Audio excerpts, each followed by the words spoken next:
بسم اللہ الرحمن الرحیم۔ اس مختصر سی گفتگو میں ایک بے حیائی کی عالمی تحریک جو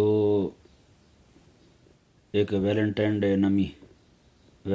نامی بندے جس نے زنا کیا تھا، پھر اسے سزا دی گئی، پھانسی دی گئی، تو جتنے بھی اس وقت کے بدکار لوگ تھے، اس طرح کے کمینے زانی لوگ تھے، انہوں نے اس کی حمایت میں یہ تحریک شروع کر دی۔ انہوں نے کہا کہ تم اس کام سے منع کرتے ہو تو ہم تو یہ کریں گے کام۔ اس دن نعوذ باللہ من ذالک انہوں نے سرخ جوتے، سرخ لباس، ہر چیز سرخ استعمال کرنی شروع کر دی، اور یہ رومیوں کا ایک بے حیائی کا ایسے سمجھیں کہ تہوار ہے۔ اور اس دن لوگوں نے جناب اپنی چاہنے والیوں کو اور اپنی محبوباؤں کو پھول دینے شروع کر دیے۔ یہ ملعون تحریک، اگر اس پہ ذرا غور کیا جائے تو یہ پتہ چلے، کیونکہ رب رسول جو ہیں، رب تبارک و تعالیٰ اور رسول اللہ علیہ وسلم منع فرماتے ہیں متخذی اخدان، قرآن کریم میں اللہ تبارک ولا متخذی اخدان کے تحت فرمایا کہ ایسا کوئی بھی تعلق نہ ہو۔ تو یہ جو لوگ ہیں نعوذ باللہ من ذالک، یہ پھر تحریک جو ہے پوری کی پوری رب تبارک و تعالیٰ کی دشمنی پر اس کا دار و مدار ہے، رسول اللہ علیہ السلام کے دین کی دشمنی پر دار و مدار ہے۔ رب تبارک و تعالیٰ اور رسول اللہ علیہ السلام منع فرمائے کہ یہ اس طرح کا تعلق تمہارا نہیں ہونا چاہیے، اور یہ لوگ جو ہیں وہ اپنے تعلق اس طرح کے قائم کرتے ہیں۔ یہ 14 فروری جب بھی آتا ہے تو یہ لوگ جو ہیں نعوذ باللہ من ذالک پوری دنیا کے اندر کہ لوگوں کی ماں بہنوں بیٹیوں کو جا کر کے پھول پیش کرتے ہیں، اور لوگ بڑے فخر سے کہہ رہے ہوتے ہیں۔ ایک جگہ بیٹھے تھے تو ایک بندہ آیا، وہ اسی طرح کہنے لگا کہ میں نے آج ایک لڑکی کو پھول دیا ہے۔ وہاں ایک بندہ بیٹھا تھا، بڑا حق گو تھا، اس نے کہا اپنی بہن سے بھی پوچھنا، اسے بھی ہو سکتا کسی نے دیا ہو۔ تو ایک دم اس کی غیرت جاگی، یہ کیا کہہ دیا آپ نے؟ انہوں نے کہا جس کو آپ نے دیا وہ کون ہے؟ وہ بھی تو آپ کے مسلمان بہن ہے۔ تو یہ ذہن میں رہے، یہ تحریک جو ہے نا رب تبارک و تعالیٰ اور رسول اللہ علیہ السلام کی دشمنی پر اس کی بنیاد ہے کہ رب تبارک و تعالیٰ جس کام سے منع کر رہا ہے، انہوں نے اسی کام پہ تحریک شروع کر دی۔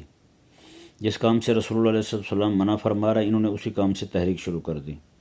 ہمارے بزرگوں نے، اہل اللہ نے کیسے کیسے احکامات جاری فرمائے، کیسی کیسی باتیں بیان فرمائی ہیں۔ حضرت سیدنا امام اعظم ابو حنیفہ رضی اللہ تعالیٰ عنہ تو یہاں تک ارشاد فرماتے میں کہ جہاں عورت بیٹھی ہے وہاں فوراً کوئی بھی غیر بندہ نہ بیٹھے، کوئی بھی بندہ نہ بیٹھے وہاں پر۔ فرمایا کیونکہ جب تک اس کی جسم کی تپش اس جگہ پہ موجود ہے تب تک کوئی نہ بیٹھے، جب تک وہ جگہ ٹھنڈی نہ ہو جائے۔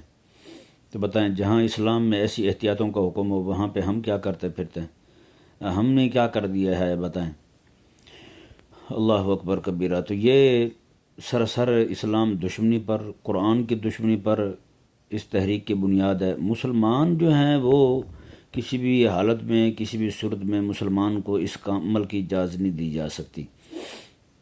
حضرت امام ذہبی رحمہ اللہ آپ تشبہ الخسیس میں ارشاد فرماتے ہیں، آپ فرماتے ہیں کہ جس طرح مسلمان جو ہے نا اپنی عبادات میں وہ یہود و نصارہ کفار جو ہیں ان کے ساتھ تشبہ اختیار نہیں کر سکتا، اسی طرح کر کے ان تہواروں میں بھی ان کے ساتھ جو ہے وہ تشبہ اختیار نہیں کر سکتا کہ اللہ تبارک و تعالیٰ نے اہل ایمان کو جو ایام عطا فرمائے ہیں خوشی کے، بس وہی کافی ہیں۔ اسے کیا ضرورت ہے کہ یہ یہود و نصارہ کے گند میں منہ بھرے؟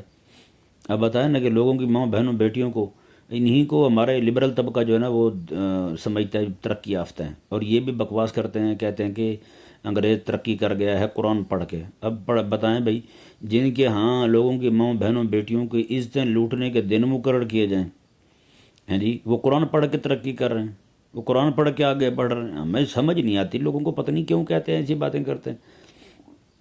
وہ کہتے ہیں جی قرآن پڑھ کے، قرآن پڑھ کے وہ سارے ننگے ہوئے پڑے ہیں، قرآن پڑھ کے ننگے ہوئے ہیں جی۔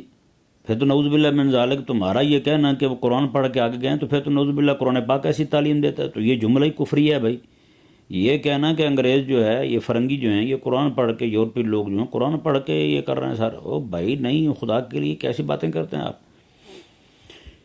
اللہ اکبر کبیرہ، یہ نہیں ہو سکتا، ایسا نہیں ہو سکتا، یہ سرسر ظلم ہے، سرسر زیادتی ہے۔ یہ تحریک جو ہے نا، یہ ایسے سمجھیں کہ خدا رسول کی دشمنی پر اس کی بنیاد ہے۔ اللہ تبارک و تعالی ہمیں سمجھنے کی توفیق عطا فرمائے۔ اور ہمارے حضرت سیدنا عمر رضی اللہ تعالیٰ عنہ ارشاد فرماتے تھے، اے اہل ایمان، یہود و نصارہ اور کفار جو ہیں نا، ان کے تہواروں میں جہاں وہ جمع ہوں وہاں بھی نہ جایا کرو، وہاں کے قریب بھی نہ گزرا کرو۔ آپ فرماتے ہیں میں دیکھتا ہوں اللہ تعالیٰ کی لعنت ان پر برستی ہے، کہیں یہ نہ ہو کہ اس کے چھینٹے تم پر بھی پڑ جائیں۔